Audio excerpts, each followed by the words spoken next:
से बातचीत हुई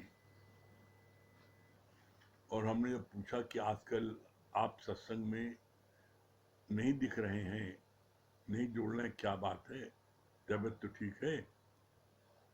तो बहुत ही साफ हृदय की तो उन्होंने क्या बोला, आजकल फैमिली की वजह से बहुत डिस्टर्ब है, मन बड़ा अशांत है।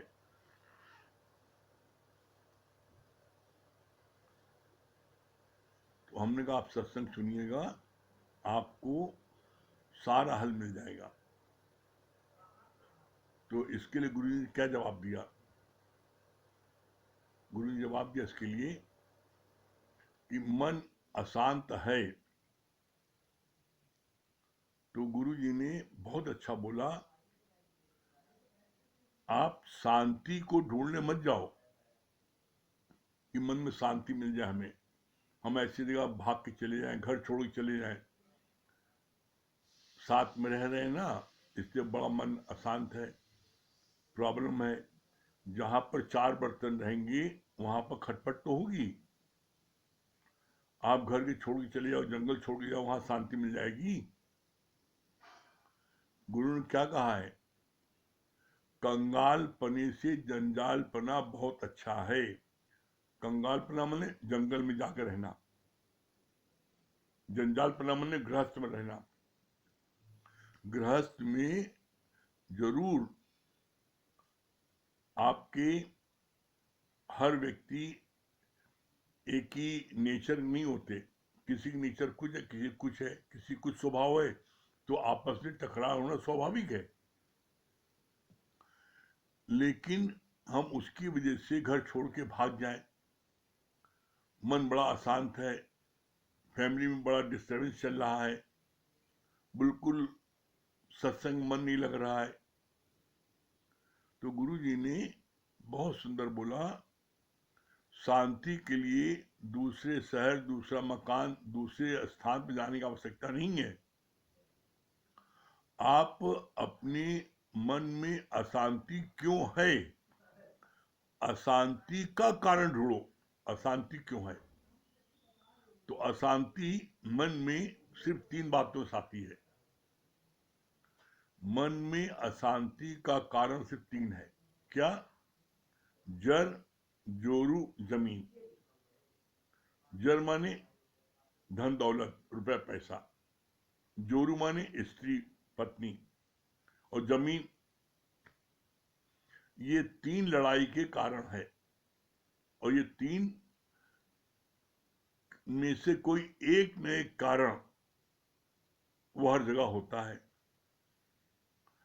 किसी के घर में धन दौलत के लिए, बंटवारे के लिए लड़ाई हो रहा है कि इसने धन ज्यादा हड़प लिया, मेरे को कम मिला, इसके हाथ में सारी धन दौलत थी, इसने बेईमानी से ज्यादा धन बना लिया,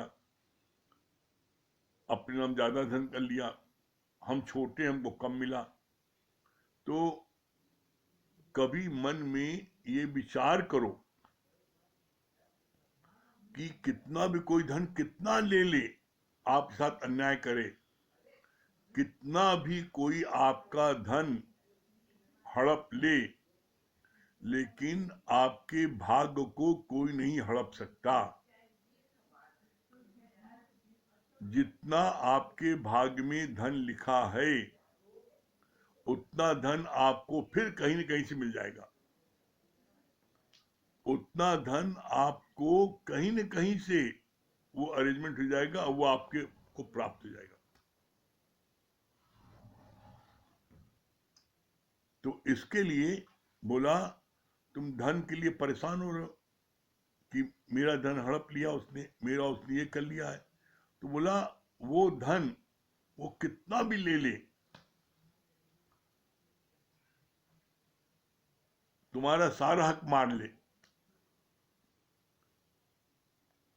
तो क्या तुम्हारी तकदीर को, तुम्हारी प्रारब्ध को ले सकता है? संतुष्टि के लिए उसने तुम्हारा धन हड़पा है, तुमको ऐसा लग रहा है, लेकिन आपके मन में जो इतनी उथल पुथल, इतनी अशांति हो रही है, उस धन से ज्यादा आप बीमारी पैसा खर्च कर दोगे। अरे गलती उसने की, बड़े ने छोटे ने, घर के कर्म प्राणी किसी ने किया, चाहे वो बड़ा भाई हो, चाहे वो जेठ हो, चाहे जिठानी हो, चाहे कोई हो, किसी ने ऐसी जास्ती की, गलती उसने की और सजा तुम आप अपने दे रहे हो। इसीलिए गुरु जी ने यह बात बोली है, troubles don't come if you not invite them. परेशानी आपको ऊपर आ नहीं सकती यदि आप उसको निमंत्रण न दो। With the mistake of others आप दुखी हो रहे हो, अरे गलती उसने किया, दुखी आप हो रहे हो। कितना भी कोई आपके साथ में अन्याय करे, आपका हक मान ले, लेकिन आप ये विश्वास रखो कि आपकी प्रारब्ध, आपके भाग्य का कोई नहीं ले सकता, वो आपको फिर कहीं न कहीं से मिलेगा। बोला एक दरवाजा अगर परमात्मा बंद करता है तो 10 दरवाजे खुल जाते हैं। हम लोगों ने जीवन में ये बहुत करिश्मा देखा है, तो कभी इससे परेशान नहीं हो। वो आपका हक मारते हैं, वो गुरवान नहीं है, गुरवान आप हो। आप धीरज से आप जो है शांत होकर बैठ जाओ, परमात्मा पर सब छोड़ दो। आप देखना, परमात्मा पर आप छोड़ दोगे तो उनके मन में स्वतः किसी न किसी दिन प्रेरणा भगवान जगाएगा और आपका हक वो दे देंगे। आपके सामने दो चॉइस है। एक चॉइस है कि आप भगवान पर भरोसा करके छोड़ दो, आपको गुरु ये कह रहा है कि आपका हक आपको वापस मिल जाएगा। और दूसरा उपाय है कि आप उनसे लड़ाई झगड़ा करो, मुकदमा करो। तो आप ये जान लेना, आज तक लड़ाई में, मुकदमे में फायदा आपका कभी नहीं होगा, फायदा होगा वकील का। उनका घर भर जाएगा, आपको खाली हो जाएगा। जितना आपको अभी मिला है वो भी खर्च हो जाएगा वकालत लड़ते लड़ते, और फैसला नहीं होगा। अभी आपको जितना मिला उसमें आप संतोष कर लो, और संतोष करके आप भगवान के भरोसे आप धीरज से बैठ जाओ। अपने मन की शांति को भंग नहीं करो। क्यों नहीं भंग करो? कभी आपने ये 2 मिनट बैठ करके ये चिंतन मनन किया है कि जीवन का लक्ष्य क्या है? जीवन का लक्ष्य क्या है? The aim of life is peace of mind. जीवन का लक्ष्य है शांति, मन में शांति। आप जब लेटो, सोने चलो, तो मन में कोई ख्याल ना आए परमात्मा के अलावा। गुरु के वचन, गुरु के भजन आपके मन में आए, ऊँटों पर आए, कोई ख्याल ना आए। ये कब संभव है? जब आप सब तज हरि भज, सब तज दो। क्यों तज दो? क्योंकि जितनी चीजें हैं भगवान के अलावा, वो सारी चीजें जाने वाली है, किसी के पास ठहरी नहीं है। कफन में जेब नहीं होता है, सब यहीं कहीं रह जाएगा, कोई लेके नहीं जाएगा। परमात्मा ने आपको, जब से आपने जन्म लिया तब से आज दिन तक, 40 साल, 50 साल, 20 साल, 70 साल आपकी उम्र हुई, भगवान ने आपको एक दिन भी भूखा रखा है? चाहे आप सर्विस कर रहे हो, चाहे न कर रहे हो, चाहे आप घर में बैठे हो, परमात्मा ने एक दिन भी किसी को भूखा नहीं रखा। क्यों नहीं रखा? कभी इस पर विचार आया?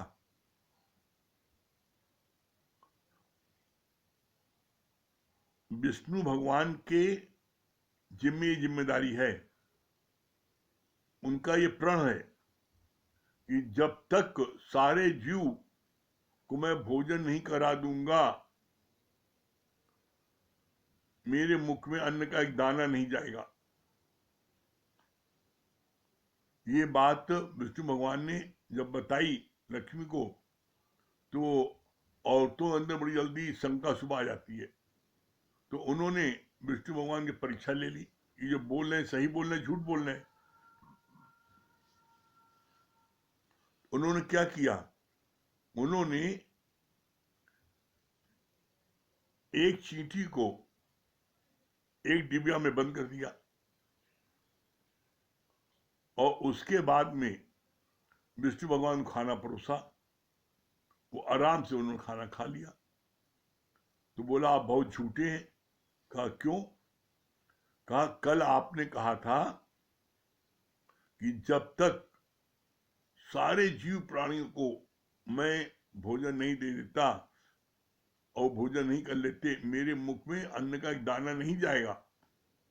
और आपने तो सारा खाना खा लिया और आपने एक जीव को भूखा रखा। तो बोला लक्ष्मी ऐसा असंभव है, हो ही नहीं सकता। कहा मैं अभी आपको दिखाता हूं। और उन्होंने डिबिया खोल के दिखाई, देखिए ये चींटी भूखी है, इसको नहीं मिला कल से कुछ। कहा खोल के दिखाओ। जब खोला तो देखा चींटी जो है एक चावल का दाना वो खा रही है। कई चावल का दाना कहां से आ गया?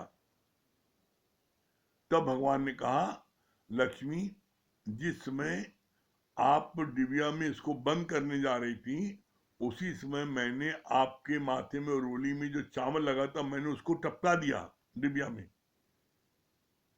इसीलिए कहा जाता है पलते अलग अलग है प्राणी, पालने वाला एक है। वो परमात्मा हर एक को पाल रहा है, सबको दे रहा है, बंधेला है। तो ऐसे में आपको भोजन अच्छे से मिल रहा है, आप कर रहे हो, इससे ज्यादा क्या चाहिए आपको? भगवान पेट भरने के लिए सबको देता है, लेकिन पेटी भरने के लिए नहीं देता। तो ऐसे में जब हम पेटी भरना चाहते हैं, जब मेरे मन में आता है कि मेरे साथ इसने अन्याय किया, तो आपको दुख होता है, विक्षिप्तता आती है, टेंशन आता है, आपको डिप्रेशन की होने का डर होता है, और आपका पूरा दिन भर का आपकी वर्किंग खराब हो जाती है। तो आप इससे कैसे बच सकते हो? इससे बचने का गुरुजी ने बोला आपको पता नहीं है, ये इसमें आपकी भलाई है, और आप समझ रहे हो कि मेरे साथ अन्याय और अन्याय नहीं हो रहा है। आपके कर्मों को वो काट रहा है। जिसने आपके साथ में, आपको ऐसा लग रहा है इसने गलत किया, मेरा हक हड़प लिया, मेरे साथ जास्ती की, मेरी चीजें ये चीज ले ली, जो जो कुछ भी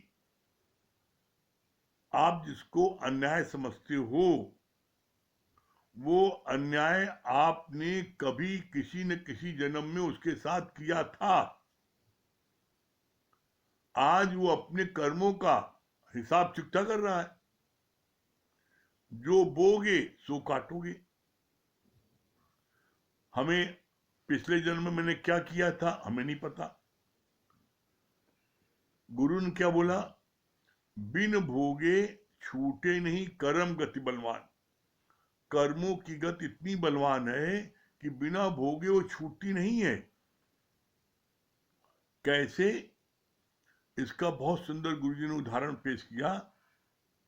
कहा कि धृतराष्ट्र ने भगवान कृष्ण से कहा कि आपने मुझको जन्म से अंधा क्यों बनाया और मेरे सामने मेरे 100 पुत्र आपने मरवा दिए, ऐसा क्यों किया? भगवान ने कहा सब कर्मों की गति है। कहा कैसे? तो अब धृतराष्ट्र ने बोला मैंने अपने 100 जन्म देख लिए हैं और मैंने कोई गलत काम नहीं किया। भगवान ने हंस के जवाब दिया क्या 100 जन्म होते हैं? अरे 84 लाख जन्म होते हैं। और आगे देखो, हम आपको दिव्य दृष्टि देती हैं, आगे आप देखो। तो जब उसने आगे देखा 101वें जन्म में भगवान ने जो दिव्य दृष्टि दी उसके माध्यम से देखा, तो क्या देखा उसने? धृतराष्ट्र ने ये देखा 101 जन्म में वो एक नगर के सबसे बड़े सेठ थे। उस नगर में अकाल पड़ गया। एक मुर्गी का व्यापारी, उसने अपने मुर्गी के बच्चों को ला करके उनके पास में रखा दिया। कहा सेठ जी इसको आप रख लो, हम अपनी जीविका पार्जन के लिए शहर जा रहे हैं, लौट के आएंगे ले लेंगे। धृतराष्ट्र उस समय जो नगर सेठ थे उन्होंने अपने खान सामने से कहा इसको अंदर रख लो। उसने समझा इन्होंने खरीदा है, अगले दिन से इनको रोज एक एक मुर्गी बना के देने लगा और खा गए, सब खा गए उसकी मुर्गी 6। अब जब वो 6 महीने बाद लौट के आया तो उसने कहा लाओ मेरे मुर्गी बच्चे। तो इन्होंने नगर सेठ ने कहा, धृतराष्ट्र जो बने थे उन्होंने कहा कि भाई इनके मुर्गी बच्चे दे दो। तो खान साहब ने क्या बोला? उसने कहा वो तो मैंने आपको रोज बना बना खिला दिया। तब उस व्यापारी के मुख से निकला क्या तुम अंधे थे? अरे आप घर में लाए नहीं सामान और 6 महीने से खा रहे हो, अंधे थे? तो कहा इस कारण से आप अंधे बन गए। धृतराष्ट्र को और क्रोध आया, बोला कि अच्छा ठीक है अंधे बन गए, मैंने गलती से खा लिया, लेकिन मेरे 100 बच्चे क्यों मारे? भगवान ने फिर हंस के कितना सुंदर जवाब दिया। बोला बैंक में आप रुपए जमा करते हो तो वो रुपए आपका 6 साल 7 साल 8 साल में वो रुपए आपका दुगना हो जाता है। और आप जो 100 साल बाद आपने जो जो खा लिए थे तो वो क्या मुर्गी के बच्चे बने रहेंगे? बोला कि वो जो है वो तुम्हारे मुर्गी के बच्चे तुम्हारे क्या हुए, वही तुम्हारे बेटे बन के आए। कौरव 100 पुत्र थे और 100 मार दिए गए महाभारत युद्ध में। यह है कर्मों की गति, बिन भोगे छूटे नहीं कर्म गति बलवान। इसके लिए हमने सीतापुर में गुरुजी गए थे, वहां गए और मैंने उनसे इस प्रश्न को किया, इसका जवाब मिला। कर्मों जो कर्म आप करते हैं उस कर्म का आपको फल मिलेगा जरूर। तो मैंने गुरुजी को बोला गुरुजी हम तो ये देखते हैं जो गुंडे बदमाश जो बैड एलिमेंट्स हैं उनसे लोग जो है इनाग्रेशन कराते हैं, उनसे प्राइज बंटवाते हैं, उनको इतनी इज्जत देते हैं, माला फूल चढ़ाते हैं, वो आप कहते हैं बिन भोगे छूटे नहीं। तो कहा एकदम आप ठीक कह रहे हो, आज उनको इज्जत मिल रही है, मान सम्मान मिल रहा है, तो ये भी उनके पहले के पुण्य कर्म का फल है। आज जो ये कर रहे हैं इसकी सजा उनको मिलेगी जरूर। हम लोग कैसे मिलेगी? हम तो देख रहे हैं बड़े वो बड़ी रिस्पेक्ट पा रहे हैं। कहा कैसे मिलेगी? तो उसका गुरु ने जब बड़ा प्यारा जवाब दिया। कहा आप पालक का साग, पालक का जो वो तो वो 15 दिन में निकल आता है उसका फल। गेहूं चावल को आप उसको बो, धान को वो 6 महीने में निकल आता है। आप आम को बो वो 5 साल में उसका फल निकलता है। अखरोट को बो 30 साल में निकलता है।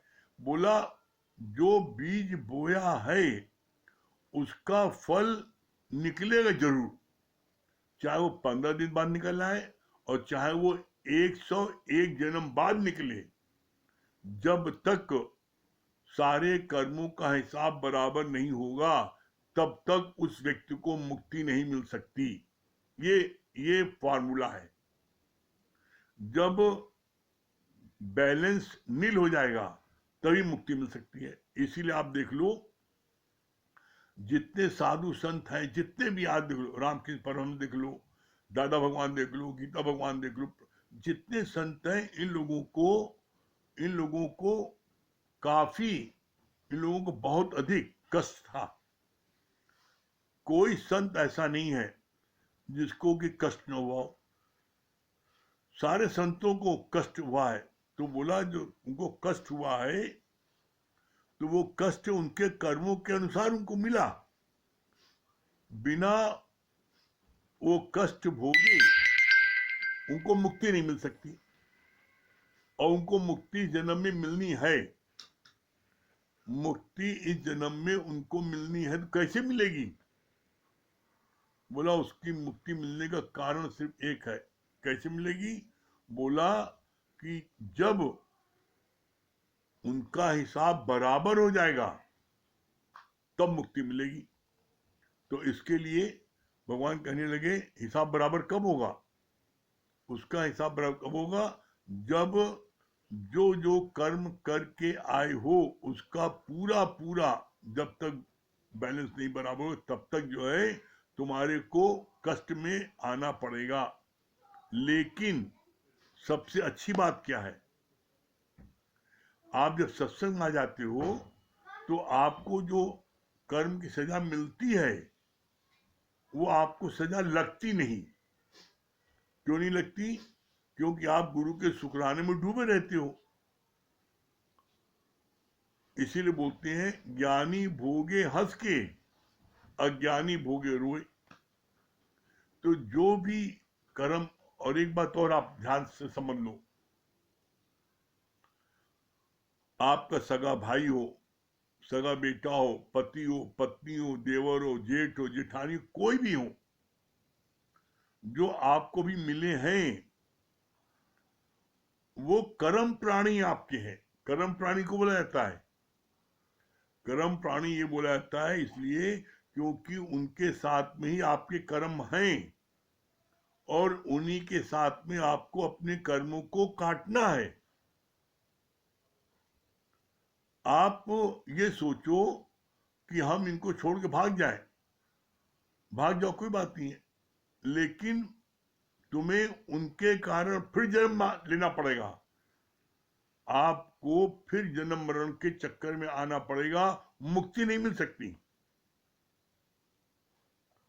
कैसे?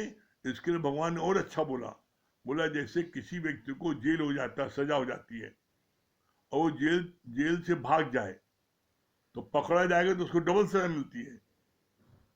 और एक होता है कोई व्यक्ति जेल में बंद है और उसके आचरण बहुत अच्छा है तो उसकी सजा कम हो जाती है।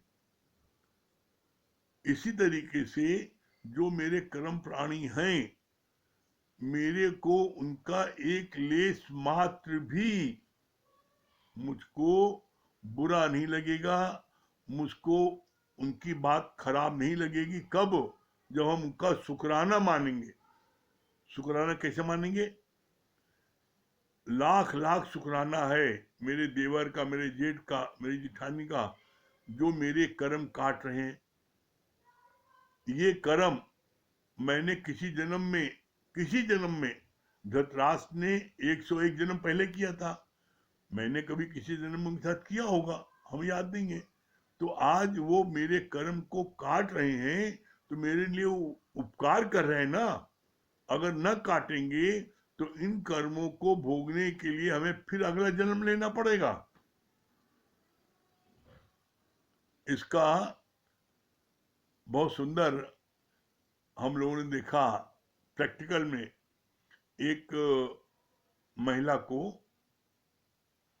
दीवार गिर गई, उनकी हड्डी उनकी टूट गई, पैर की फ्रैक्चर हो गया, अस्पताल भर्ती थी। तो हम लोग जब देखने गए उनको तो उन्होंने बोला लाख लाख शुक्राना है भगवान का, अच्छा वो हड्डी टूट गई। वो क्यों? कहा भगवान आप लोग देखने तो आए हैं, नहीं ऐसे कहाँ आते हैं। तो यहाँ पर देखिए हड्डी टूटी, उसके बाद भी वो गुरु का लाखों शुक्राना मान लिया। हमका क्यों शुक्राना मान लियो? अरे कि अब तो और मस्ती है, बड़ा मजा है। हमका क्या मजा है? कहे अब तो आराम से बिस्तर लेटे हैं, 5 स्टार होटल में है, न खाना बनाना पड़ रहा, न काम करना पड़ रहा, आराम से घंटी बजाया, खाना आ गया, आराम से चाय आ गई, आराम से खूब दिन भर भजन कीर्तन हो रहा है। तो ज्ञानी जो है कैसी भी परिस्थिति जीवन में आती है, विपरीत से विपरीत परिस्थिति को भी वो क्या है, वर्स्ट से बेस्ट कर देता है। वर्स्ट परिस्थिति है उसको बेस्ट कर देता है। यही ये इसका फार्मूला है। तो आप जब भी सोचोगे कि ये मेरी जिठानी, मेरा जेठ, मेरा देवर, इन्होंने अगर आज कोई चीज की है तो मेरे कर्मों को इन्होंने काटा है। आज उन्होंने कोई चीज हड़पी है तो मैंने भी हड़पा उनका कुछ चीज, और मेरे जब कर्म कट जाएंगे तो मुझको मुक्ति मिलने में कोई दिक्कत नहीं है। तो यहाँ पर हम अभी प्रेजेंट थोड़ा सा जो हमें दुख लग रहा है, क्योंकि हम दुख को मान रहे हैं, दुख है नहीं। जिस दुख को आप कहते हो दुख है, तो दुख है जीव की सृष्टि में। इसलिए बोला गया सृष्टि दो है, एक है जीव की सृष्टि और एक है ईश्वर की सृष्टि। ईश्वर की सृष्टि में कोई दुख सुख बना ही नहीं है।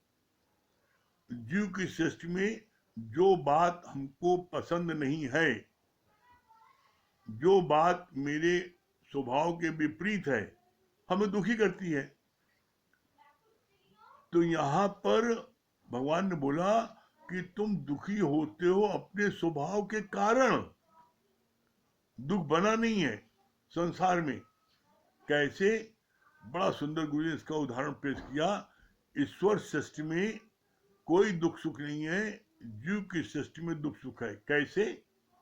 बोला एक परिवार में 12 साल बाद लड़के का जन्म हुआ, उसके घर में बड़ी खुशी मनाई गई, बड़ी खुशी मनाई गई कि 12 साल बाद हुआ। खूब दावत दिया गया, पार्टी, खूब ढोलक मजे बजे, नगाड़े। उसी युवक का जब जवान हो गया, जब उसका शरीर शांत हुआ तो वहां पर बड़ा मातम मनाया गया, बहुत मातम मनाया, बड़ा रोना गाना। तो क्या हुआ उस पर जब बहुत वहां रोना गाना हुआ तो शरीर जब शांत हो गया, डेड बॉडी लेके पहुंचे शमशान घाट। तो शमशान घाट की जो लकड़ी बेचता है उसकी लकड़ी नहीं बिकी थी 2 दिन से। उसके बच्चे भूखे प्यासे थे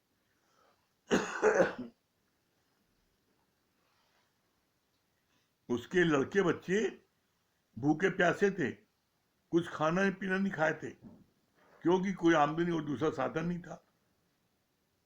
जब वो बच्चा जब डेथ हुई और जब वो पहुंचा, उसकी लकड़ी बिकी, तो उसके वहां लकड़ी के टाल वाले को वहां उस दिन हलवा पूड़ी बनी, सब बच्चों ने हलवा पूड़ी खाया, खूब खुशी मनाई। और उसी समय जिसके बच्चे की डेथ हुई थी वहां मातम था। तो बोला भगवान की सृष्टि में क्या है, देखो एक जगह हलवा पूड़ी बन रही है, खुशी मना रहे हैं, और एक जगह मातम मना रहे हैं। तो जीव एक जगह जीव रो रहा है, बिलख रहा है, और एक जगह जो है हलवा पूड़ी खा रहा है। तो जीव की सृष्टि में दुख सुख है, ईश्वर की सृष्टि में दुख सुख नहीं है। तो सबसे अच्छा उपाय क्या है, सबसे अच्छी पूजा क्या है, सबसे अच्छा आनंद और शांति में आने का जरिया क्या है? बोला ईश्वर की रजा में राजी रहना। हमारी कोई इच्छा नहीं है, भगवान जिस हाल में रखे वो हाल हमको पसंद है। तो जब आपने अपनी मर्जी को परमात्मा की मर्जी से मिला दिया अब दुख कहाँ है? दुख है हमारी अपनी चाहना में। ये मेरी इज्जत करे, ये मेरा कहना माने, मैंने इसके लिए इतना किया है तो मेरे लिए करे कुछ। जहां आप दुनिया में किसी से कोई अपेक्षा करेंगे, आपको उपेक्षा मिलेगी। आप किसी से उम्मीद क्यों करते हो? किसी से कोई चाहना क्यों करते हो? अरे यहां तक कि गुरुजी ने बोला तुम्हारी चाहना ही होती है कि हमसे नमस्ते करें, यही चाहना बहुत बड़ी है। आदमी इसी में दुखी हो जाता है, हमको देखा नमस्ते नहीं किया। अरे भाई, भगवान इतना गुरु कैसा चिमटी से पकड़ता है हमारे अहंकार को। कहा आप शिकायत कर रहे हो उसने हमसे नमस्ते नहीं किया। अरे हो सकता है उसका ध्यान कहीं और हो और तुमको न देखा हो और तुमको नमस्ते नहीं किया, लेकिन आप ये शिकायत करो उसने नमस्ते नहीं किया, इसके लिए इसके मतलब आपने तो देखा उस व्यक्ति को, आपने देखा तो आप ही नमस्ते कर लेते। आपने जयराम जी क्यों नहीं किया? कहा ये तुम्हारा छुपा हुआ अहंकार है, हम क्यों नमस्ते करें, हम तो उससे ज्यादा रईस है ना, हम उससे बड़े हैं ना, हम उससे पद में बड़े हैं ना, तो वो हमको पहले नमस्ते करें। तो यहां पर गुरु चिमटी से हमारे अहंकार को पकड़ता है। कहा कि अहंकारी तो तुम स्वयं हो, तुमने उसको देखा तो तुमने क्यों नहीं नमस्ते किया? हो सकता है उसने न देखा हो। तो इसीलिए भगवान ने कहा कि कभी भूल के भी जब आप दूसरा देखोगे तो बोला दूसरा देखना ही अदर इज हेल, दूसरा देखना ही नरक है।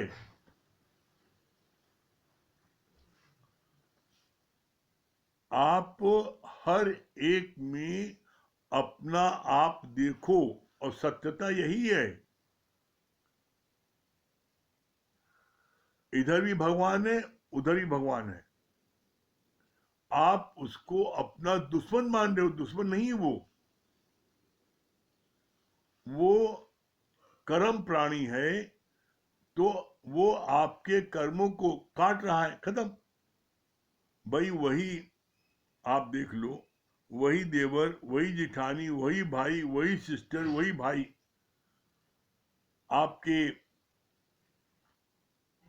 आपके परिवार में दूसरी जगह बड़े अच्छे हैं, आप ही को गलत क्यों मिला? आपके साथ क्यों हो रहा है ऐसा? इसीलिए बोला गया है जब धीरज के कानों से गुरु के वचन को सुनोगे तो आपको खुद इस बात का अंदर में एहसास होगा, मेरी ही अपनी कोई गलती है, मैंने कोई गलती की है। और हम अपनी गलती को स्वयं नहीं पकड़ पाते। जैसे चिमटा चिमटा जो है सब चीज को पकड़ता है, अपनी मुठिया को नहीं पकड़ पाता। तो उसी तरीके से हम सबकी गलती को पकड़ लेते हैं, लेकिन अपनी गलती नहीं पकड़ पाते। क्यों? ये जो आंखें हैं, ये आंखों बोलते हैं, ये चम की दृष्टि है। ये चम की दृष्टि मतलब ये जो है, ये मनुष्य तन मिला है, जो हम समझते हैं हम फलाने के बेटा है, तो ये बेटा है, तो ये जीव सृष्टि जो हमको जो चम की दृष्टि मिली है, ये बाहर देखती है। और गुरु ने क्या बोला? गुरु ने बोला, कहा कि सकल द्वार बंद, सकल द्वार बंद, समाधि लगा के देख और अंतःकरण में ज्ञान की ज्योति जला के देख। जब आप अंतःकरण में ज्ञान की ज्योति जलाओगे तो आप देखोगे कि एक ईश्वर के अलावा इस पूरे ब्रह्मांड में कुछ है ही नहीं ना। वो तो अपना रोल अदा कर रहा है, जो पार्ट उसको मिला है, कर्म प्राणी है, मेरे को जो पार्ट मिला उसको, वो पार्ट हमारे से अदा कर रहा है। और एक बात और, बहुत ध्यान से आप इसको समझ लो, कीचड़ को कीचड़ से साफ नहीं किया जा सकता।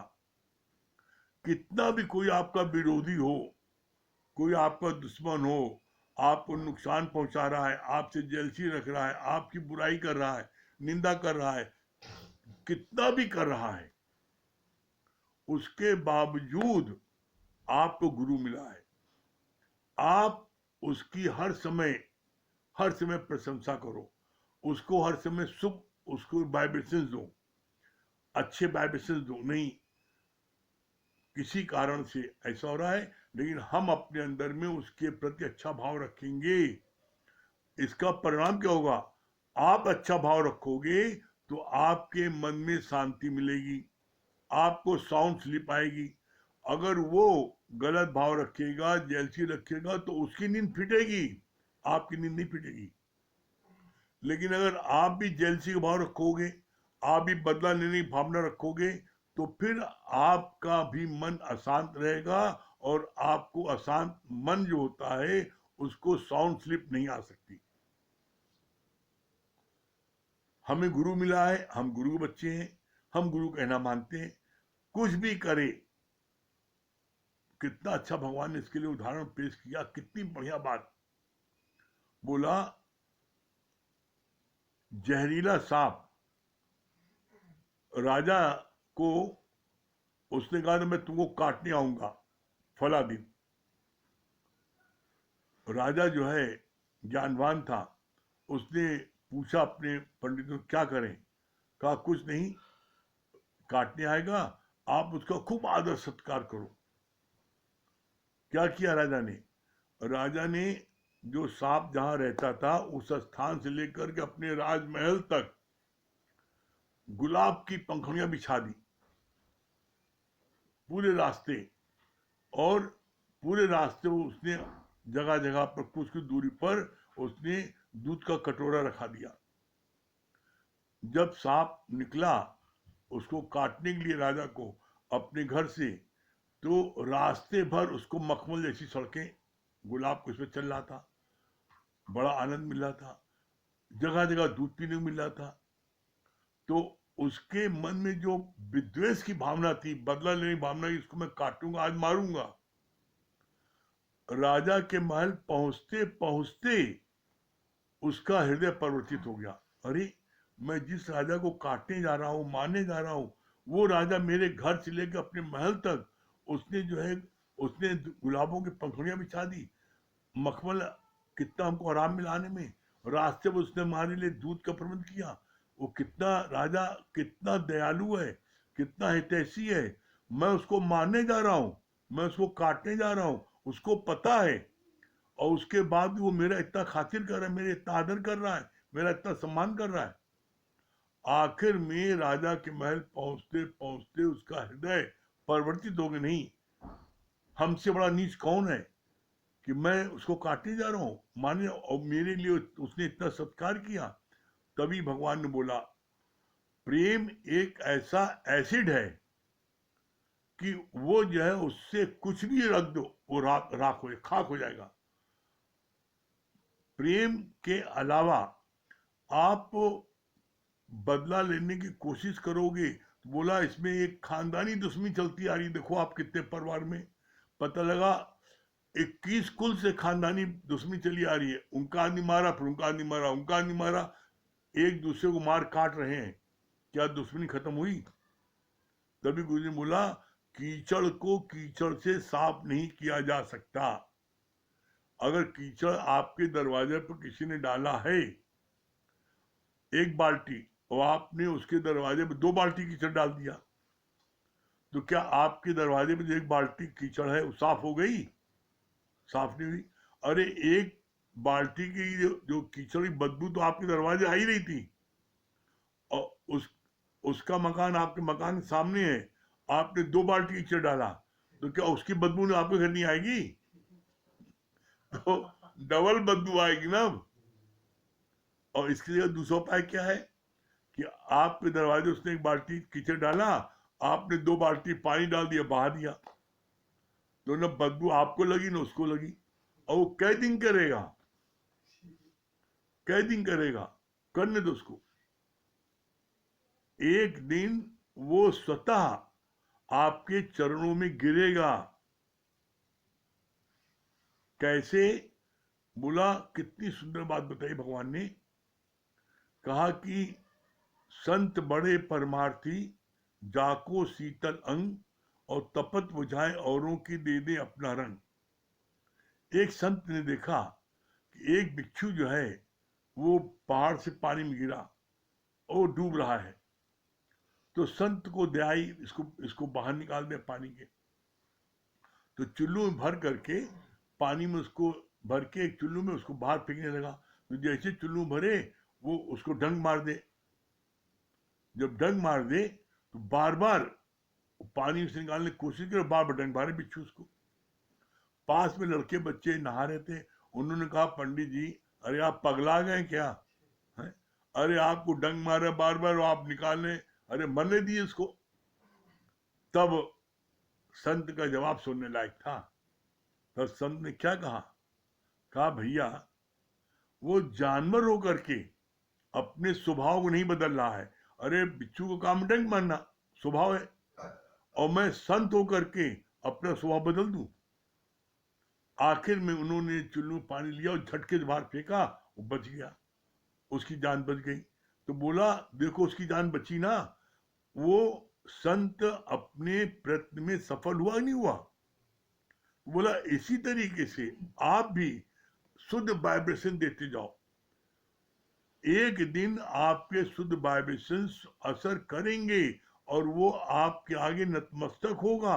उसमें आपका उसका प्यार जो होगा इतना इतना गजब का होगा कि आप जो है उस चीज की कल्पना नहीं कर सकते। इसका प्रैक्टिकल उदाहरण, कुछ दिन पहले हमारे एक सत्संग प्रेमी, वो उनके में उनकी सास में, बहू में और सास में आपस में बड़ा तनातनी थी, बहुत वो, और बड़ा खिंचाव था। पूछा, भाई क्या करें?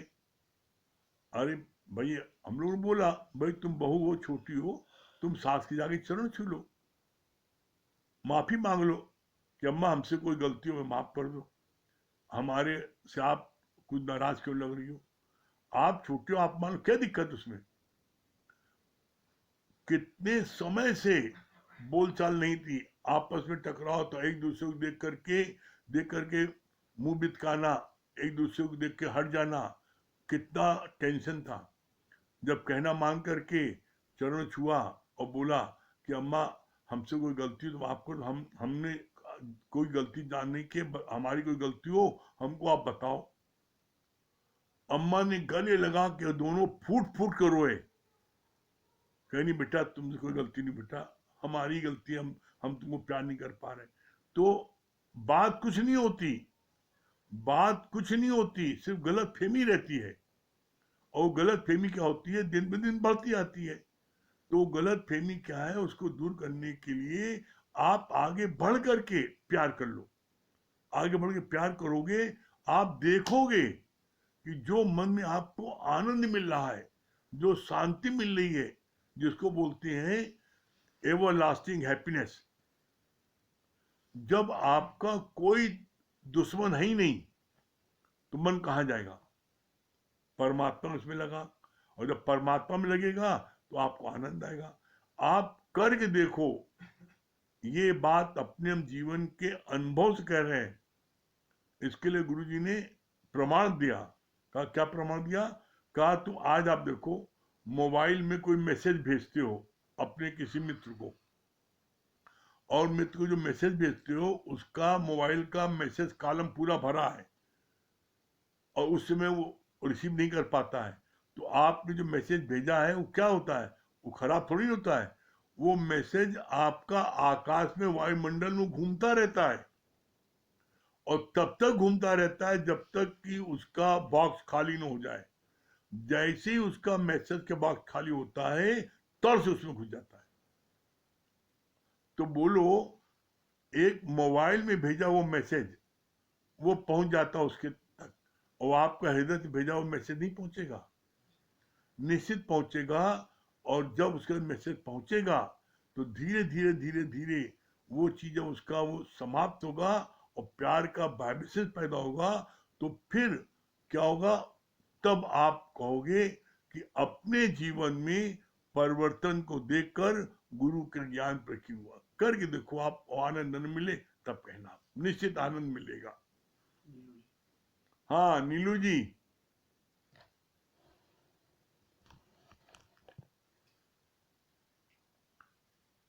नीलू जी क्या बोल रही हैं? हरिओम। क्या बता रही हैं?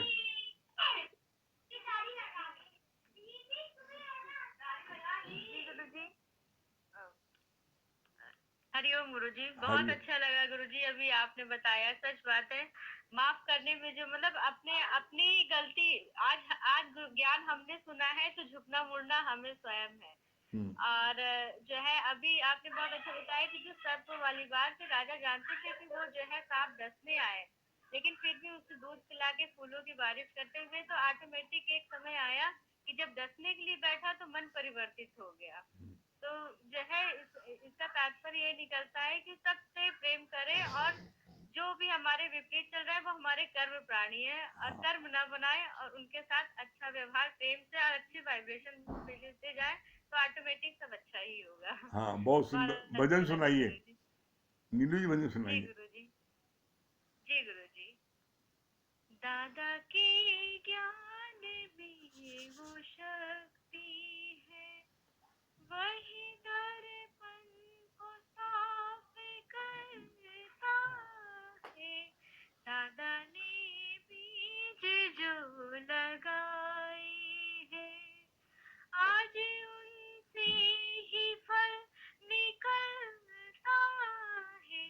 दादा के ज्ञान में जो शक्ति है, जब से डोरी गुरु से जोड़ी है, सबसे जीवन गुरु ये तेरा है।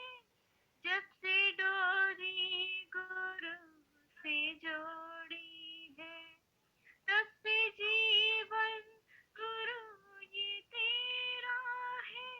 अब तो दो जहां नजर नहीं आता, सब में तेरी झलक ये दिखती है।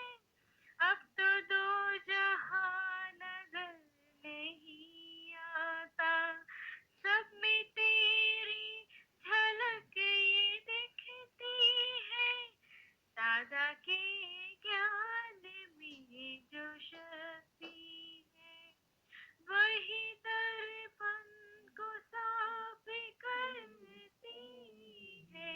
दादा ने बीज जो लगाए हैं, आज उनसे ही फल निकलता है। दादा के ज्ञान में जो शक्ति है, देह में सब विकार होते हैं, गुरु देह से ही मुक्त करता है। देह में सब विकार होते हैं, गुरु देह से ही मुक्त करता है। एक अहंकार जब निकल जाता, सबके पास फुलवा खुद भी खिलता है। एक अहंकार जब निकल जाए, सबके पास फुलवा खुद ही खिलता है। दादा के ज्ञान में जो शक्ति है, वही दर्पण को साफ करता है। दादा ने बीज जो लगाए हैं, आज उनसे ही फल निकलता है। दादा के ज्ञान में जो शक्ति है, रंग लाएगी सच की ये मेहनत,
बहुत सुंदर। हाँ, अब अमित भैया भजन सुनाएंगे।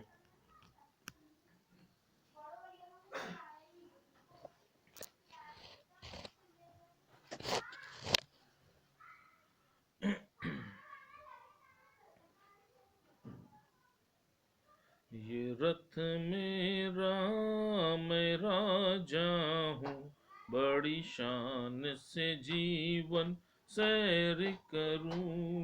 ये रथ मेरा मैं राजा हूँ, बड़ी शान से जीवन सैर करूं। ये रथ मेरा मैं राजा हूँ, बड़ी शान से जीवन सैर करूं। ये इंद्रियां है घोड़े गलत नहीं दौड़े, लगाम मेरी गुरु ने पकड़ी है। ये इंद्रियां है घोड़े गलत नहीं दौड़े, लगाम मेरी गुरु ने पकड़ी है। मैं मन बुद्धि का साक्षी हूँ, बड़ी शान से जीवन सैर करूं। मैं मन बुद्धि का साक्षी हूँ, बड़ी शान से जीवन सैर करूं। ये रथ मेरा मैं राजा हूँ, बड़ी शान से जीवन सैर करूं। मैं राजा इस तन का, जीवन के चमन का, यहाँ तो सदा ही बहारे हैं। मैं राजा इस तन का, जीवन के चमन का, यहाँ तो सदा ही बहारे हैं। जहाँ भी जाऊं खुशी ही पाऊं, बड़ी शान से जीवन सैर करूं। जहाँ भी जाऊं खुशी ही पाऊं, बड़ी शान से जीवन सैर करूं। ये रथ मेरा मैं राजा हूँ, बड़ी शान से जीवन सैर करूं। मेरा न कोई दुश्मन, सभी से अपनापन, विचारों का सारा है खेल यहाँ। मेरा न कोई दुश्मन, सभी से अपनापन, विचारों का सारा है खेल यहाँ। सुजागी का मैं दीप धरूं, बड़ी शान से जीवन सैर करूं। सुजागी का मैं दीप धरूं, बड़ी शान से जीवन सैर करूं। ये रथ मेरा मैं राजा हूँ, बड़ी शान से जीवन सैर करूं। यही है तत्व मेरा, नहीं है मेरी हस्ती, मेरी ही बस मस्ती ही मस्ती है। यही है तत्व मेरा, नहीं है मेरी हस्ती, मेरी ही बस मस्ती ही मस्ती है। मैं बिन कौड़ी का बादशाह हूँ, बड़ी शान से जीवन सैर करूं। मैं बिन कौड़ी का बादशाह हूँ, बड़ी शान से जीवन सैर करूं। ये रथ मेरा मैं राजा हूँ, बड़ी शान से जीवन सैर करूं। ये रथ मेरा मैं राजा हूँ, बड़ी शान से जीवन सैर करूं। हाँ श्याम भैया,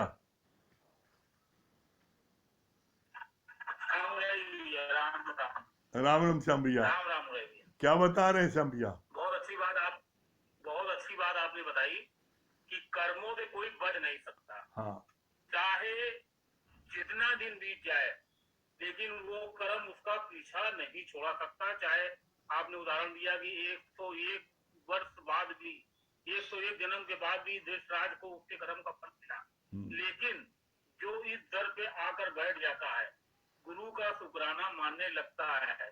सत्संग ही एक ऐसा दर है कि कर्म तो आएंगे, लेकिन कोई भी अंदर से पता नहीं चलेगा कि कब कर्म कैसे कट गया। हाँ, कर्म तो भोगना पड़ेगा। बहुत सही। कोई 15 दिन में, कोई 1 साल में, कोई 15 साल में, चाहे जब भी हो। हाँ, हाँ, लेकिन गुरु का लाख लाख शुक्राना है कि वो असर नहीं करता। असर नहीं बहुत करता। अच्छी बात बताई आप। Very good. बहुत अच्छा लगा। कृष्णा धन्यवाद विश्वकर्मा। भैया, ज्ञान हैं? ज्ञान कृष्णा आपका विश्वकर्मा।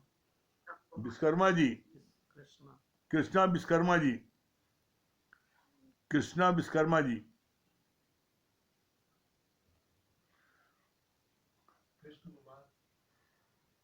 विश्वकर्मा जी, हरिओम।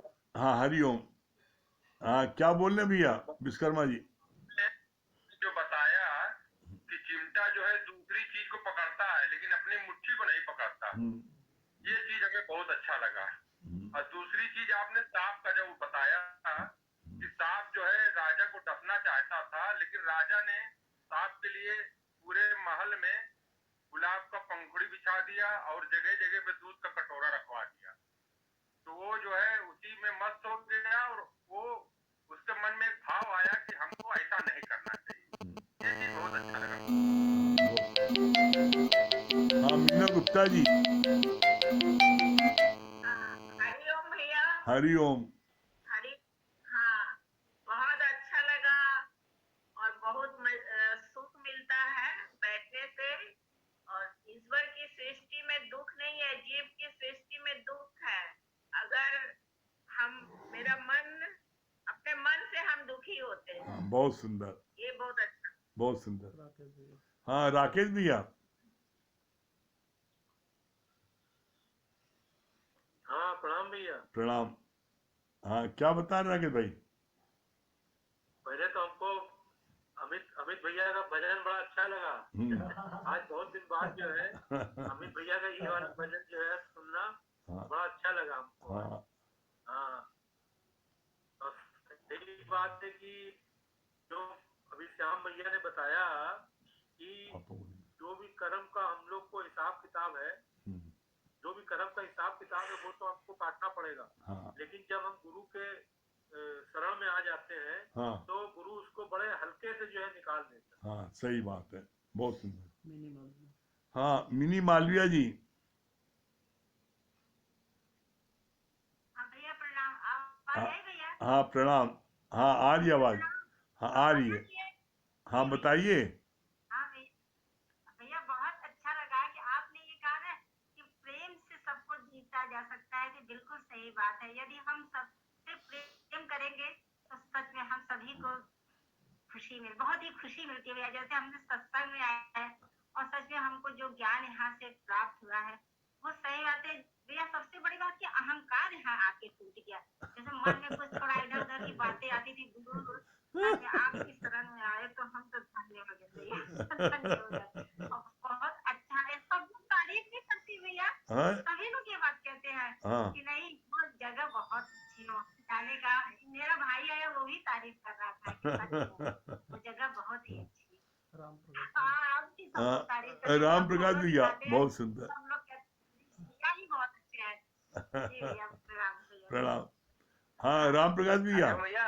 हाँ राम प्रकाश भैया। हरिओम भैया प्रणाम। हरिओम भैया। अमित भैया हैप्पी न्यू ईयर। आपको अमित भी भैया भैया, इतना आपको बढ़िया भी। भजन आपने सुनाया। ये रथ मेरा, हाँ बधाई भैया आपको भी। ये रथ मेरा कितना अच्छा भजन लगता है आपके मुख से, ये बहुत अच्छा लगता है। और सही बात है, बिन कौड़ी बादशाह गुरु ने बनाया है। और बहुत अच्छी बात लग रही थी जैसे भैया साहब वाले आप बात बताते हैं कि जब उसको दूध पिलाया तो उसका मन बदल गया। तो हमारी भावना यदि किसी के प्रति बुरी नहीं है तो उसकी भावना भी हमारे प्रति बुरी नहीं होगी। ये बात बहुत अच्छी लग रही है। और कर्मों की खेती जो है भैया, जो भी हम कर्म करते हैं उसका फल तो हमें भोगना ही भोगना है, उससे बच नहीं सकते। तो गुरु हमें सुजाती देता है कि हम ऐसा कर्म करें जिसका कि कोई गलत असर ना आए। बहुत सुंदर, हमेशा अच्छे कर्म करें, लोगों की भलाई करें। बहुत सुंदर, ये बहुत अच्छा। बहुत सुंदर। चलिए समय हो रहा है, ओम का जाप कर लें, ठीक है।